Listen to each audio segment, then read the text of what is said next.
I'd like to welcome everyone to this virtual launch of Out of the Shadows, shining light on the response to child sexual abuse and exploitation.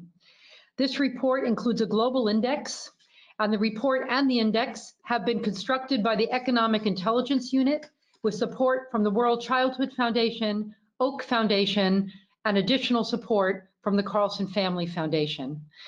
I'm happy to say that we've had almost 600 registrants to this call, representing civil society, bilateral organizations, government, and the private sector.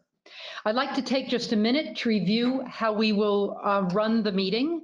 First, we will have a few interventions from Elizabeth Dolan, Joanna Rubenstein, and I will add a few comments. Then we will get a summary of the report from Leo Abuzezi.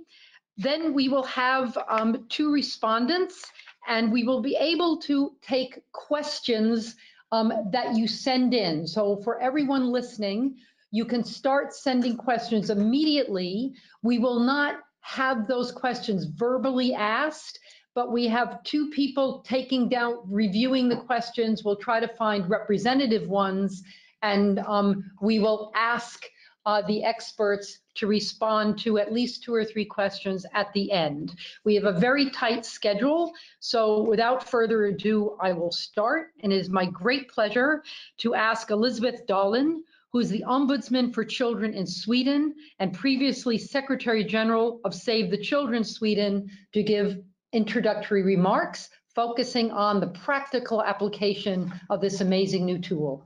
Elizabeth? Thank you very, very much, Kathleen, and all the organizers. And thanks a lot for the invitation to participate in this very important webinar. And I'd say the report and the index are really important. I would even use the word historic. It's so valuable to map out the situation in different countries. And the important finding that sexual abuse is not a matter of opinion, nor of cultural tradition. It's a matter of children being robbed of their own childhood. The report also shows that it's not a matter of economic power. The challenge of sexual abuse and exploitation of children are the same in rich, medium income as well as low income countries. And it occurs everywhere in all kinds of societies. However, the effects, short-term and long-term on children, are unfortunately the same. I think there is also reason to worry globally on the rights aspects being diluted when it comes to sexual abuse. We are seeing in different parts of the world proposals of legal frameworks where the perpetrator may not need to go to prison if he marries the abused child, and thus thus escapes punishment. This has come in several countries as a proposal in the last couple of years. And with 30 million kids plus on the move at the moment, many without an adequate protection, it really enhances the risks for children of sexual abuse. The strength of this study is that it's not based on incidents, it's not anecdotal, it's hardcore. How it really looks like in different countries. Black and on white, and I think that is also the stepping stone for change. It gives directions that things can change, but it requires political will and determination. And it's not a matter of costs and investments. So there really are no excuses not to act in countries that score low and countries that score high. It is possible to prevent. It can be done. And we see encouraging examples such as Uganda, where tremendous efforts have been done. The report also shows that we need solid national child protection systems and legal frameworks with clear protective laws that are adhered to. And with this knowledge and analysis, we can change the situation in each country. I'd also like to underline the practical use of the report and the index. And here civil society and media can play a huge role. And from my own experience, having worked and lived in other countries, the mere name of the report, Out of the Shadows, is so appropriate. Once the lid is raised, once we start to talk, the huge impact the public can play is really shown when we call abuse what it is, a crime. Many organizations, civil society, the United Nations, other multilateral bodies can, through their own chapters, the country offices, and the local presence, play an important role to push governments on children and sexual abuse. And also in their own organizations work on child safeguarding, setting strong standards. And believe me, I think we've all seen in the news what happened in the last years. There's a real need for that. Finally, Sweden, my own country, comes out as one of the countries in the top, but absolutely not in all aspects. And it really shows with this index that it is important, and it will help us to identify areas where we can improve, both in the legal framework and in the implementation, in a very practical way. How can we improve the situation for kids? We have gotten new tools that we will use. In conclusion, I think it's important to have the tools, to have the knowledge. And I think we all need to challenge ourselves, wherever we are in the world, whatever country we are, whatever role we have. How can we, through this index and report, promote real change for real kids? Thank you. Thank you very much, Elizabeth, and thank you for taking the time to be with us and for all the important work you do in Sweden and globally. I'd now like to ask Joanna Rubinstein, the CEO of World Childhood Foundation USA, to provide a few remarks. Joanna? Thank you so much, Kathleen, and thank you so much, Elizabeth. Thank you all for joining us today for this, as Elizabeth said, historic launch of a new index. And thank you to all the experts and the Economist Intelligence Unit research team for all your work. Sexual violence is a universal problem affecting boys and girls, yet data on boys is often lacking. And recent research estimates that only 120 million girls have been subjected to some form of sexual violence. Other data suggests that between 10 and 20% of all the children in the world have been exposed to sexual violence before they turn 18. Certain child populations are at higher risk. For example, children with disabilities and LGBTQI community, or children in institutions. We know that evidence exists that sexual violence in childhood can lead to severe adverse effects on a child's learning ability, physical and mental health. It can cause, for example, major depression and PTSD. It can lead later in life to substance abuse and perpetuation of violence. These adverse effects carry into adulthood and lead to huge economic losses. The good news is that child sexual abuse is preventable. We have evidence that effective solutions exist, but more needs to be done to address this global public health epidemic. So why an index and why now? The 2030 Agenda, with its 17 UN Sustainable Development Goals adopted by all member states in 2015, provide new opportunities to address the challenge of child sexual violence. But it is 2019, and there is an urgency to accelerate action to achieve these goals. Sustainable Development Goal 16, Target 16.2, calls for elimination of all forms of violence against children by 2030, including sexual violence. It is a call to countries to look more closely at the problem, monitor sexual violence against children, and incorporate solutions into their national development goals and priorities. Therefore, new tools to measure how the countries are doing are needed. And this is why having a benchmarking tool is important. The new index holds the potential to enable new audiences to better understand the nature of the challenge. It will hopefully help governments, civil society, and the private sector understand what they are doing well and where they can do better, and help those working in the field to measure if they are making progress. The Economist Intelligence Unit, a neutral research actor with a global reach and with long-standing track record of developing benchmarking tools that help to address some of the most pressing global challenges, is a perfect research institution to conduct this type of work. Their work was informed by extensive consultations with experts in the field globally. It also engaged governments in a country data validation process, which enabled governments to learn more about the data collected that underpins the index.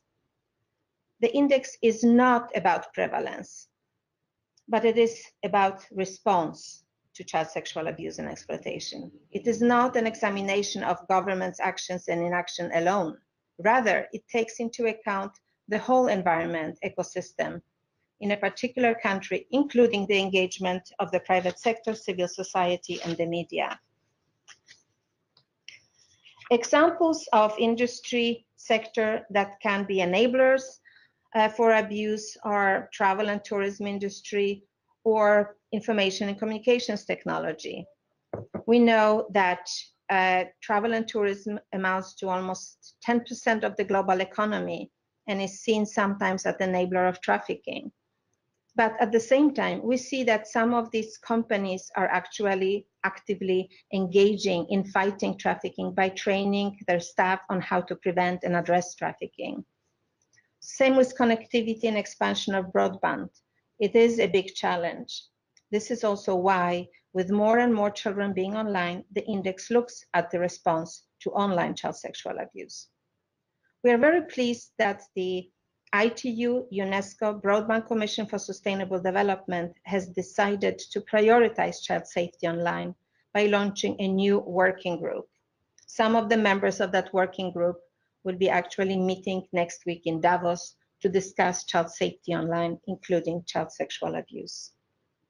Although this new index covers only 40 countries, these countries are home to approximately 70% of world's children. It is a snapshot. It doesn't show trends, as it is the first time we're doing it. Finally, I would like to express our gratitude to partners and all the experts who have helped develop the index, many of whom I know have joined today's webinar. This work would not have been possible without your expertise and invaluable contributions over so many years to furthering the field of child sexual abuse and exploitation. Thank you. Over to you, Kathleen. Thank you very much, Joanna. And on behalf of Oak Foundation, I'd like to thank you and through you, the World Childhood Foundation, for the wonderful partnership we've enjoyed in this index. I'd like to just say a few words before we get an overview of the content of the index about why we at Oak and our partners believe that this is an incredibly powerful advocacy tool. It's a powerful advocacy tool because it will bring visibility to a highly neglected issue. It will help us learn more about what works and what does not work in various countries. It's a powerful advocacy tool because it provides a baseline from which to measure progress and a powerful platform for advocacy to raise this visibility and information about what works. It also will help us tie this information to different constituencies, including child marriage, children victims of child marriage, sexual abuse, exploitation, work with adolescent girls, engagement of the private sector. As a first step, we are planning a broad-based communications effort around the index, including social media, Twitter, and Facebook for the next 2 weeks, hopefully with 2 to 3 posts per day, an advertorial print and online in the print and online editions of The Economist, short stories that will in fact tie this information to issues such as child marriage and online abuse, and a press release and a press kit. But we want to emphasize here that getting the information out is a first step. Transforming this information into improved policy and action on the ground for children is the most important step that faces us. We'd also like to talk about how we will help this happen, how we will help advocacy on the ground as well as action. We are preparing an advocacy fund that will extend the work and opportunities that this index provides to advocates on the ground that are committed to using the index and supporting their governments to improve the response to child sexual abuse and exploitation. We expect to launch this fund in the next 2 months, and it will provide support to groups who want to use the index and take advantage of the opportunities it provides. We hope over time we can get other funders to join us in this important effort.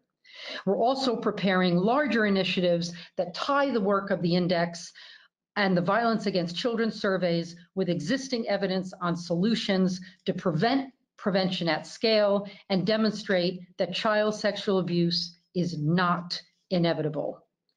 One of those is a study on solutions related to child sexual abuse that will be issued by Together for Girls in the coming months. And we think that will provide very good practical ideas and evidence on what works to advocates on the ground. We are also hoping to expand the index to an additional 20 countries and hope that it will continue to grow eventually to cover all countries. But as Joanna said, it now covers 70% of the world's children. With 20 more countries, we could cover 85% of the world's children.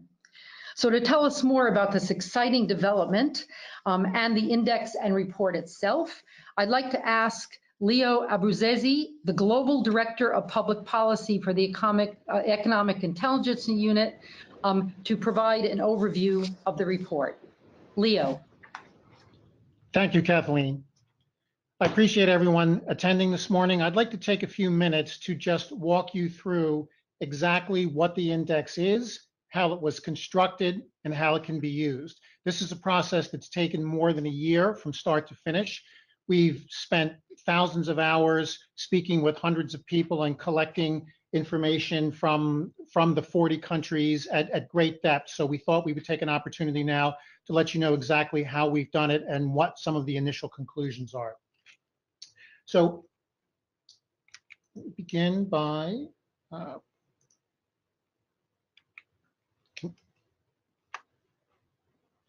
we're just working on the slides for a moment.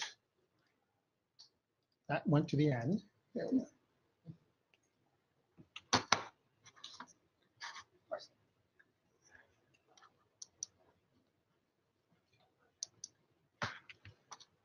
All right, I'll start as we're working with this too. The index is designed around 4 major pillars. And let me explain what those are. An index essentially starts with a concept. In this case, the concept we're building around is child sexual violence, child sexual abuse, child sexual exploitation. Now, in order to be able to build this up, in order to be able to determine exactly how countries are faring, we looked at 4 major pillars.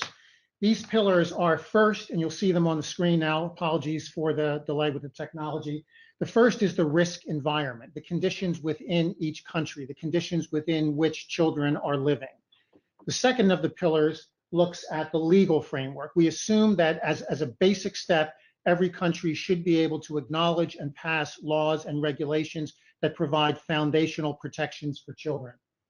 The third is the capacity and the commitment of governments to actually enforce those laws and regulations. Regulations in and of themselves are not worth much if countries do not put resources towards making sure they're implemented.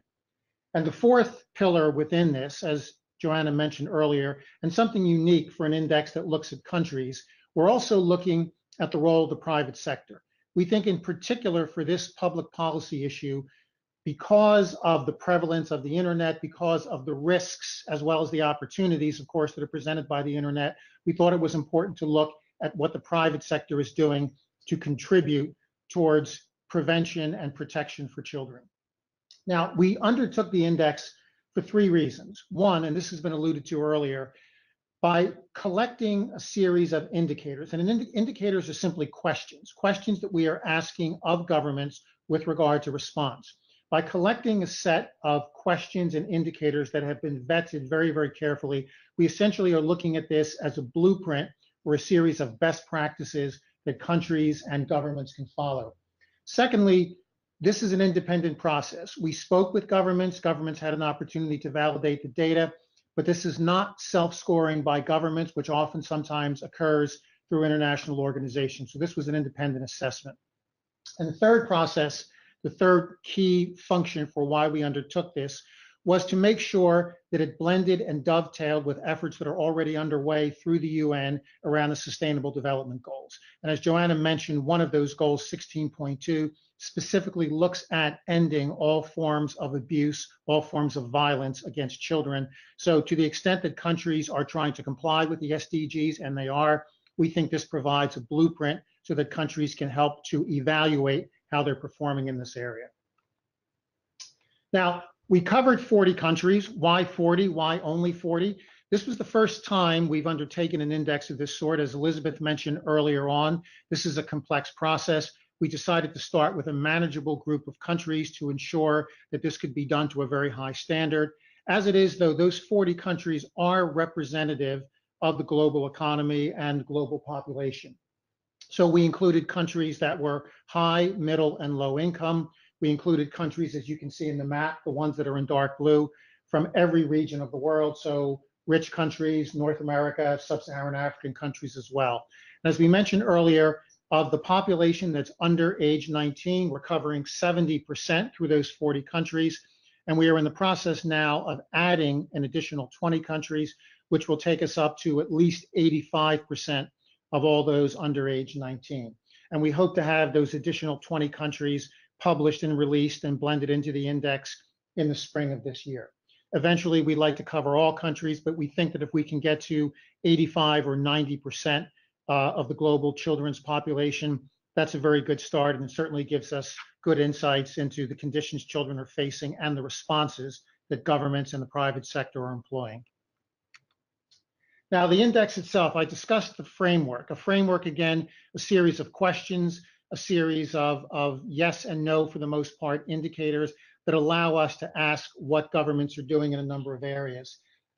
We have a website. We'll give you the URL for that shortly, so we won't walk through the indicators now. I can tell you, though, that there are about 35 broad categories that we looked at, and within those 35 broad categories, more than 130 specific sub-indicators. So we drilled down into quite a bit of detail in order to make sure we were asking of countries the specific questions on the policies they were implementing.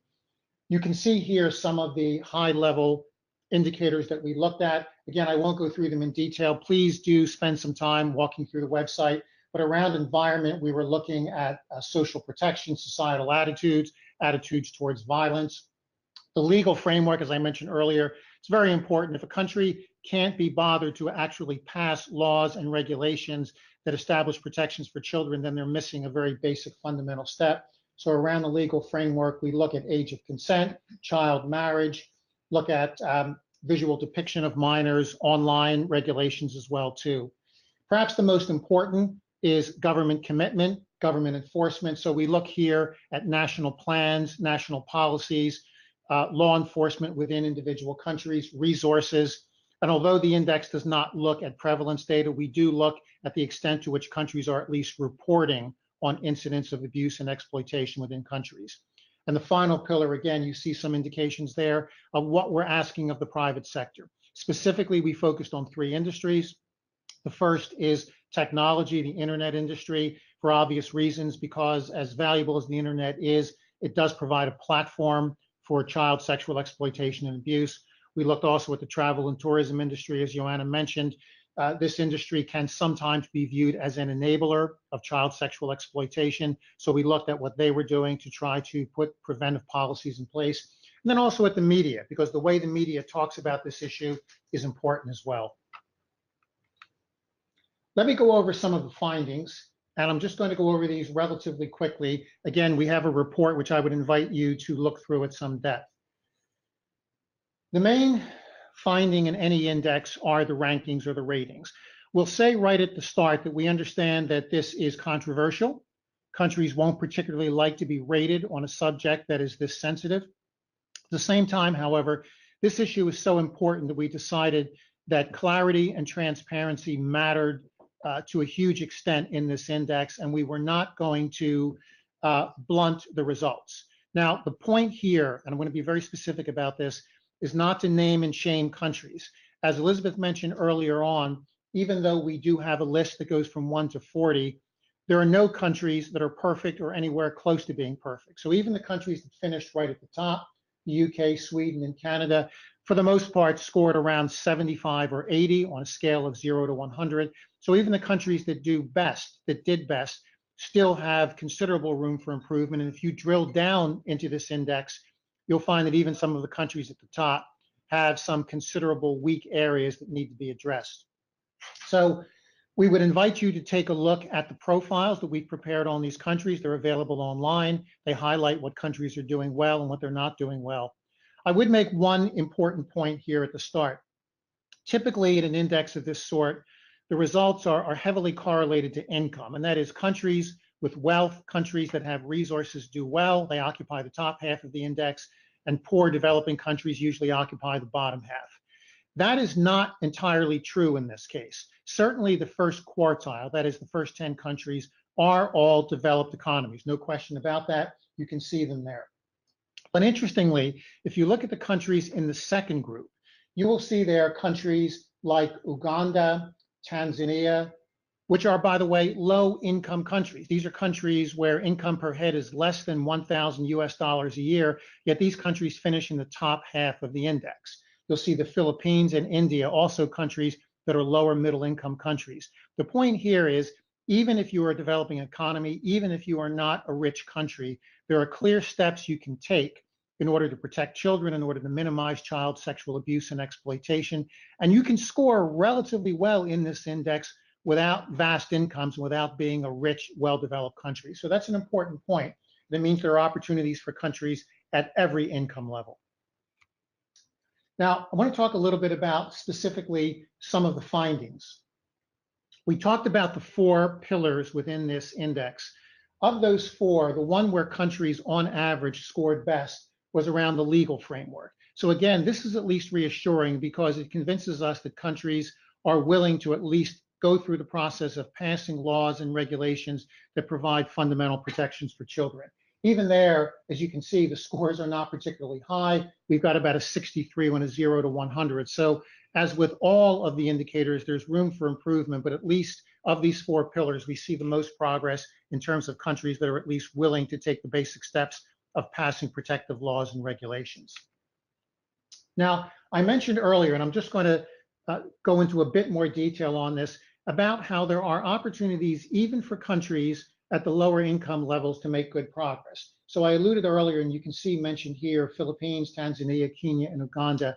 Again, these are not high income countries, but they have managed to, for example, pass strong laws on average on child sexual abuse. Their internet protections are generally quite good. Incident reporting is in place in all of these countries, support for frontline workers, and guidelines for legal and enforcement personnel. So again, these are steps that countries can take at almost any level, and we thought it was important to call out countries that are doing well, even when they may not necessarily be blessed with the resources of some of the wealthier countries. Now, in terms of some other findings, as important as it is and as critical as it is for law enforcement agencies to be able to protect children, at the same time, some of the partners, some of the experts, and by the way, we worked with nearly 40 experts to develop this, emphasize that to the extent that we can head off the problem by identifying offenders before they offend is critically important in order to be able to protect children. One of the indicators that we looked at here was the extent to which countries do have policies in place to try to identify and intercept offenders before they can start creating problems for children. So innovative prevention strategies are really not in place in very many countries, but this is something we're encouraging. And as we develop this index and look at further iterations of it, we'll hope to see more practices here to try to head off the problem before it happens.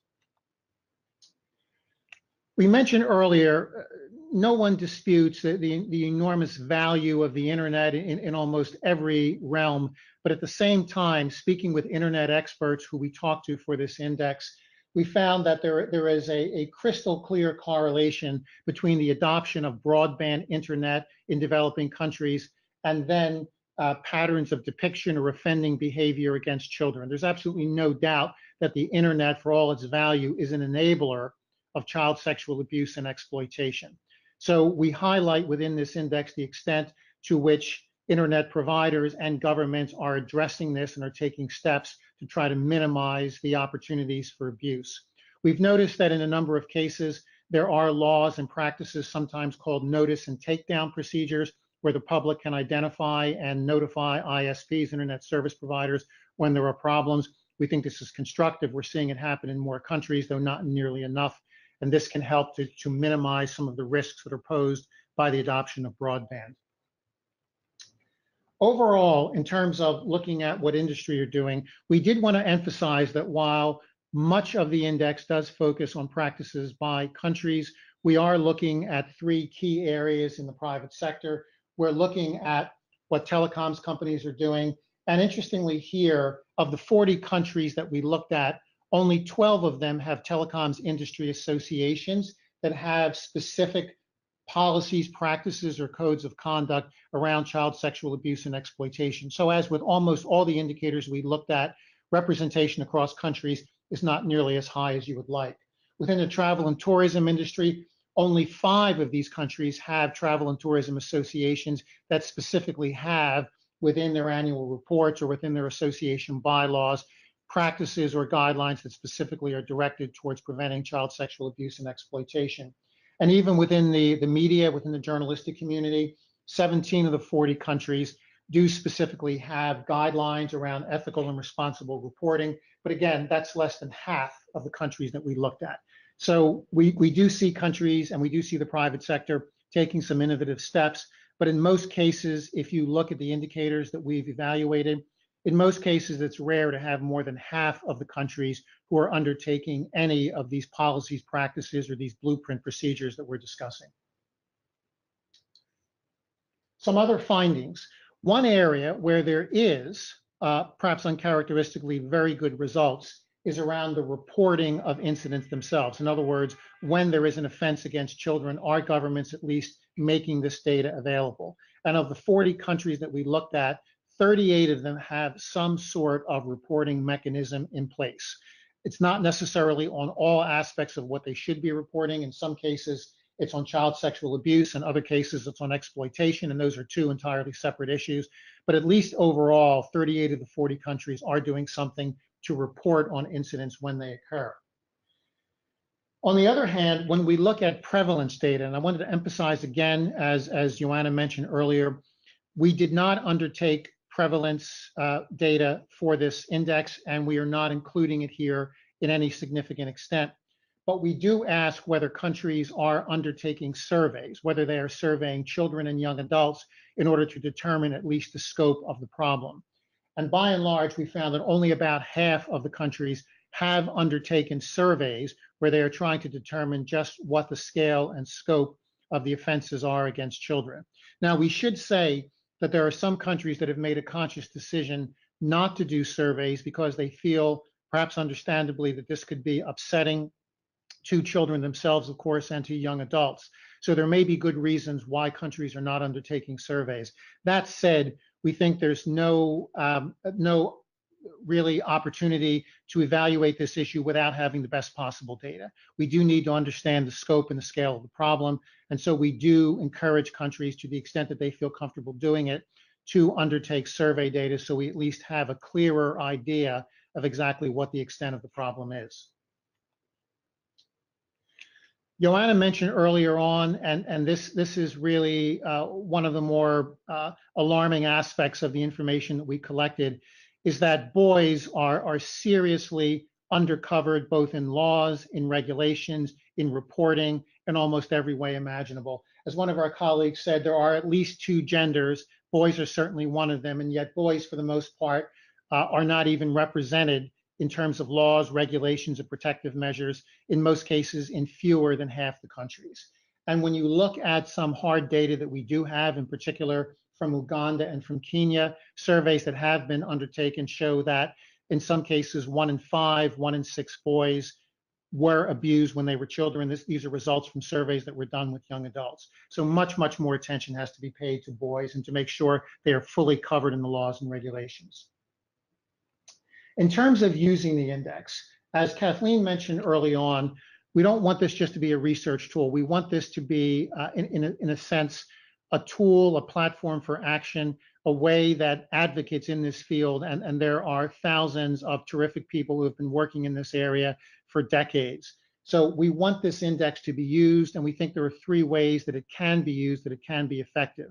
The first is that it does provide a framework or a blueprint for what countries in the private sector should be doing. We've tried to gather in one place what the proper steps are that countries and businesses should be pursuing. So to one extent, there is a framework here. Secondly, we're trying to identify gaps. Again, the goal here is not to embarrass countries. Even the countries that do well have gaps. So we want countries to look at their profiles to see where they're doing well and where they're not doing well, to take advantage of other tools that are out there besides ours, and to try to close those gaps. And the third point, as we mentioned earlier, and Kathleen Crivero alluded to this is a platform for action. We think that this can be a basis for social media interaction. It can be a basis for engaging with governments. It can really be a basis also for pursuing the Sustainable Development Goals and for trying to make progress against Target 16.2, which looks at ending all forms of violence against children.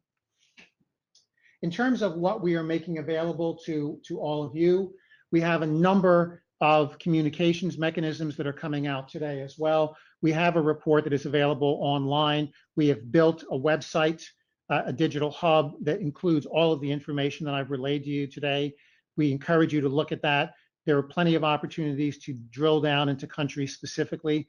If you really are inclined to explore the data in great depth, we have built a very user-friendly Excel tool where all of the data is available. For those of you that are researchers, those of you that really want to get down into the weeds on this, the data is all freely available. Nothing is being held back. You'll find a lot of this data on the website, and the rest of it is in the Excel tool.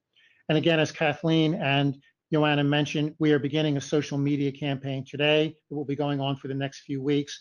You will see a great deal around the index in an advertorial in The Economist and in other places as well. So we would encourage you to support us through social media. And that is it. So I hope that was useful. I hope it provides you with some more insights into exactly what we've done. I'm going to pass back now to Kathleen, who's going to ask two of our colleagues to offer some thoughts on how they would intend to use the index. So Kathleen, back to you. Thank you very much, Leo. And let me take this opportunity to thank you and your team for your professionalism and commitment. For our audience, Leo and his team at the Economic Intelligence Unit have developed more than 20 performance benchmarking models ranging from women's economic opportunity to disarmament to global food security. And we're appreciative and gratified that they chose this issue to put their considerable talents to at this time. So as Leo mentioned, we're now going to ask two members of the audience to make very brief comments. And I want to remind everyone to be sending in your questions. I see through my colleagues that we are getting questions. All questions will be answered in writing. Only 2 or 3 will actually be asked during this webinar. But with that, I'd like to ask Minky Warden, Director of Global Initiatives at Human Rights Watch, to provide a very brief response. Minky. Hi, everyone. First off, I'd like to say congratulations to the Oak Foundation and the incredible team that has brought the vision behind the index to life. As some of you know, Human Rights Watch produces an annual report called the World Report. We've done this for more than 3 decades. And so I think we can speak from experience when we say that the value is both in the data that Leo has marched us through, but also that it sets the bar. It's a benchmark for today, but it also is absolutely essential for future progress. And I wanted to say I've worked for many years in communications, and we've seen that when something like a world report or an index or a global study is released, often the nature of bad actors is that they expect to be able to weather the news, to wait it out, nothing to see here, folks, move on. And an index like this makes that very difficult. It really creates forward momentum for reform because, as we've just heard, there's the possibility of another 20 countries. I think the countries that aren't covered in the index must all be sitting around today saying, gosh, we'd better get our laws and policies and practices and implementation into shape. So I think that's a very important development. And I wanted to say that given the experience of Human Rights Watch with our World Report, benchmarking is important because we do see state actors respond. They attempt to fix specific things that we call out. And so I do think that the index is an important, fresh, new tool. I wanted to talk for 1 minute about, to give a concrete example of how Human Rights Watch might use this index. We, for example, work with the Oak Foundation on combating human rights abuses and exploitation across global sport. And in 2018, we had revelations of the extensive abuse of children in sports, ranging from gymnastics to swimming to taekwondo. And when we talk about the Olympic system, it's not just elite athletes, but it's every child gymnast, every swimmer, every runner or soccer player who dreams of winning a medal or just playing on the local team. And we have seen that a single USA gymnastics official, Larry Nassar, abused more than 400 young gymnasts. And those child athletes will carry the consequences their whole lives. So this index, for example, gives us the tools to understand national laws for countries that are bidding to host events and to create an environment of safety for the billions of kids who play organized sport. It can help us fight for reforms at the municipal level. For example, in the state of Georgia or the city of Atlanta, which is bidding to host the World Cup in 2026. It can also help us at the national level and the international level. And I wanted to flag especially the one of the key indicators of risk. So risk and risk factors are also one of the key pillars of the UN Guiding Principles on Business and Human Rights, which affects, for example, all corporate sponsors. So the further you drill down into this report, the more useful it becomes and the more difficult to ignore its findings. Thank you very much, Minky. I really appreciate that. Do you just want to finish up? Yeah, I wanted to finish by saying that this reform, as we've seen, requires not just an evidence base, which this index provides, but also a moment. So the way you're releasing it at this time, I think, is very important. When there is forward momentum for change, the index will absolutely contribute to it. Thank you very much. I'd now like to ask Tamara Tutiniewicz, the Policy Manager for Ending Violence Against Children from World Vision International. Tamara. Hi, Kathleen and everybody. I'd also like to first congratulate you on developing this index. We are really pleased and excited to see it finally come into place. And as some of you know, World Vision is currently running a global campaign. It takes the world to end violence against children in 73 countries, and 10 of which are specifically focusing on ending sexual violence and exploitation. So of course, we see a lot of potential in using the index. It gives us a critical and internationally credible set of data that was already mentioned that will help us further engage with governments, the private sector, and public on this issue particularly. As we've heard today, there seems to be no shortage of commitments to address sexual violence against children, but there's quite a lot of work to put these commitments in practice. And all actors, particularly governments, need to be accountable to deliver their part and to do that. And so we really see this index as a tool that can help us with that work because the data that gives us strength in our advocacy, and particularly the fact that it has become a public good, creates the opportunity to have a very constructive dialogue with governments and other actors on what are those most effective prevention and response measures that we need to put in place urgently. As was mentioned before, the benchmarks of this kind are also very useful for civil society advocates because we can measure the progress made in addressing the issue over time. And I really hope that index will continue to be built and regularly updated, and will probably show in some 5-6 years from now that we are getting better in addressing this issue. What I'm particularly excited about is that the index affirms how much more work we really need to do with public to raise awareness on this issue. And the fact that it is developed by Economist Intelligence Unit, it really can be a game changer. It gives this issue immediate attention and puts the data into public realm that in a way that does not really exist for violence against children at this point of time. And as you know, changing social norms and attitudes is a big part of all our sexual violence. And this index enables us to strengthen our public engagement and help create that demand for change that we want to see, the demand to bring those stronger political and technical responses to this issue. And finally, I want to close by saying that while sexual violence against children is one of those hidden and taboo issues, it's also an issue that very few people would find acceptable, which is different than for some other forms of violence against children, such as, for example, corporal punishment.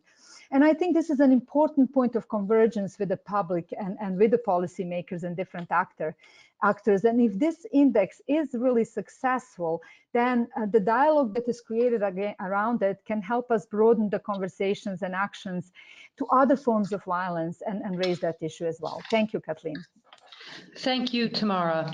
We'll now move to a couple of questions. We don't have a lot of time. As I said, we will provide written answers to all the questions. One question was, what is the address of the hub? And even I can answer that one. It's www.outoftheshadows.eiu.com.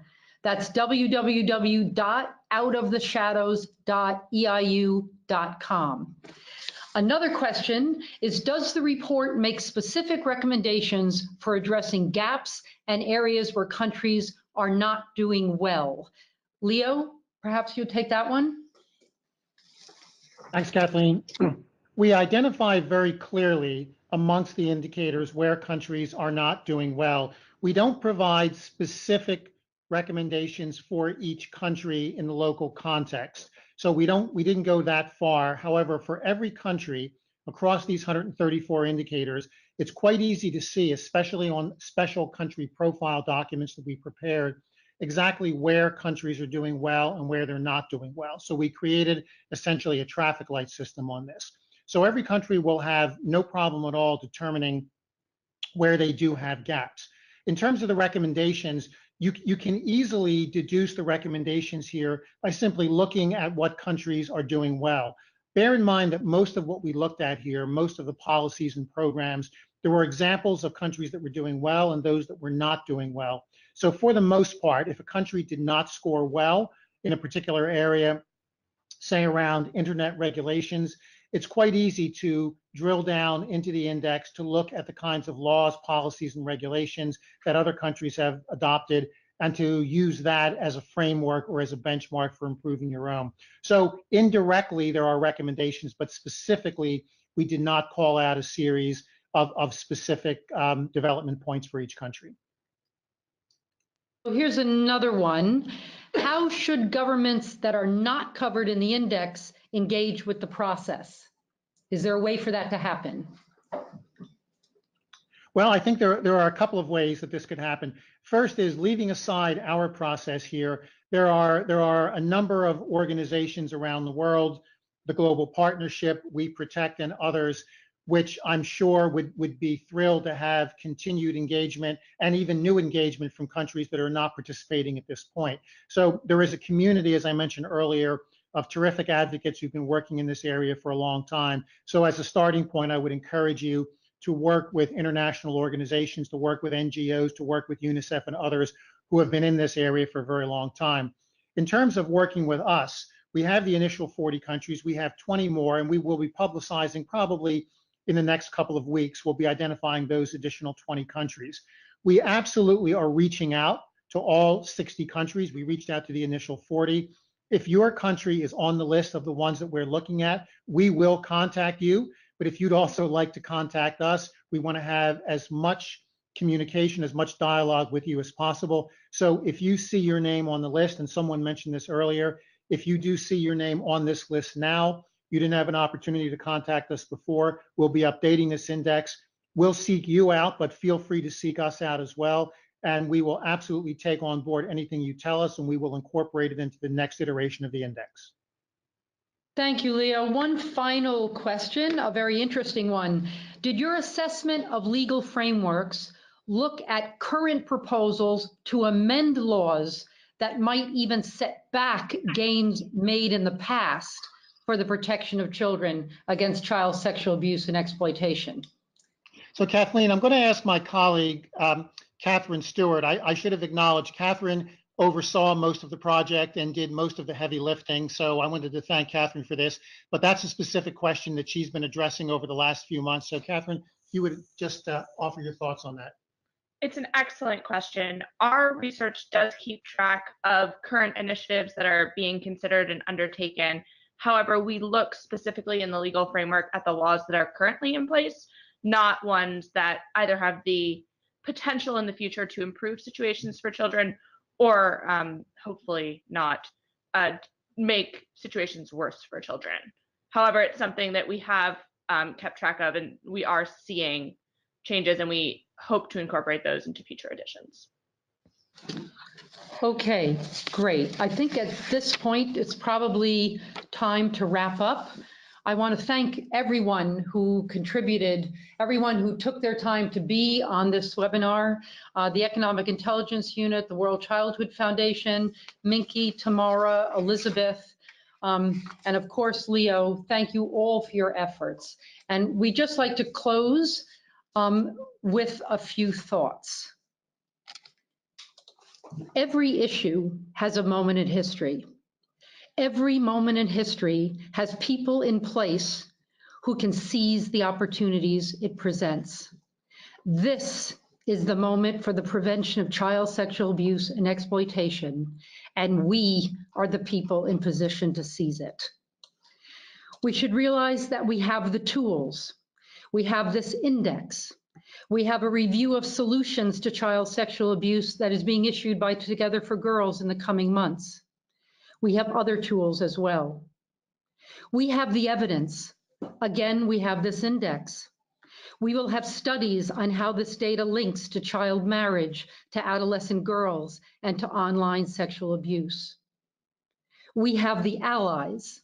Almost 600 people registered for this webinar. The greatest human rights advocates in the world are behind it. The biggest child-focused agencies in the world are behind it. The UN is behind it, and the Sustainable Development Goals demand it. And we have the resources. I talked about the advocacy fund being started by Oak Foundation, to which we hope other philanthropies will contribute. But we have all the associated global funds that can be leveraged to get this work done. We have bilateral aid programs, and we have national programs on this issue. We can get the resources. So there's only one question left. Do we have the will, the commitment, and the courage to act boldly and at scale on this problem? So let me be very clear. We are not only launching a report or even an index today. We are launching a call to action to seize this moment and change the course of history for millions of children across the globe. As Queen Sylvia of Sweden said at the Solutions Summit in February 2018, if not us, who? If not now, when? Thank you all very much, and we look forward to hearing about all the action taken in the minutes, days, weeks, and months ahead.